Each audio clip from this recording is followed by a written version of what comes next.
Pekný deň prajem, teraz si ukážeme, ako postupovať pri registrácii. Po kliknutí na registračný link sa vám zobrazí úvodná obrazovka. Tu vyplníte svoje osobné informácie, ako je meno, priezvisko, e-mail, telefónne číslo a dátum narodenia. Ďalej si vyberieme typ účtu. Ten nastavujeme na Live Floating Split alebo si môžete vybrať podľa seba. Nastavujeme si taktiež 40% bonus alebo si môžete takisto vybrať podľa seba. Základ mien je euro alebo si vyberete podľa seba. Pákový efekt alebo leverage nastavujeme na 1:1000. Nakoniec si vytvoríte svoje vlastné heslo a dáte otvoriť obchodný účet.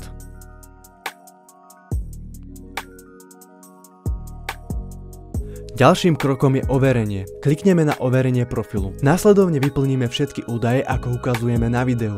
Doplnite si osobné údaje, daňovú príslušnosť, adresu bydliska,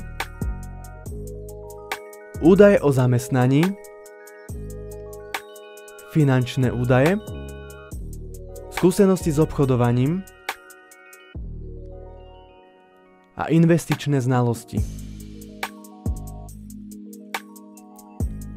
A dáte potvrdiť. Teraz nás to vyhodilo na novú stránku a jediné čo urobíte je, že to potvrdíte a dáte ďalší krok. Teraz prejdeme na overenie identity. Scrollujeme dole, kde môžeme vidieť typ dokumentu. Vybereme si občiansky preukaz. Teraz nahráme prednú a zadnú časť občianskeho preukazu. Po nahraní dokumentu klikneme na potvrdiť. Kontrola totožnosti zhruba trvá niekoľko minút. Ďalším krokom je overenie adresy.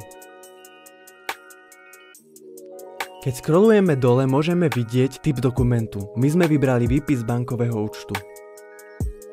Nahráme dokument a dáme potvrdiť.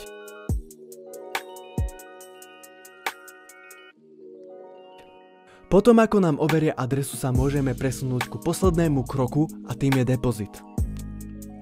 Klikneme na depozit. Vyberieme si typ karty. Vyberieme si menu, v ktorej chceme odoslať peniaze. A vyberieme si náš vklad, prípadne depozit. Teraz dáme potvrdiť. Práve sa nachádzame na platobnej bráne, kde vyplníme všetky údaje týkajúce sa karty.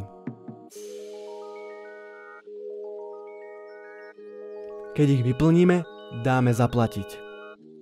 Teraz počkáme, kým sa nám spracuje platba.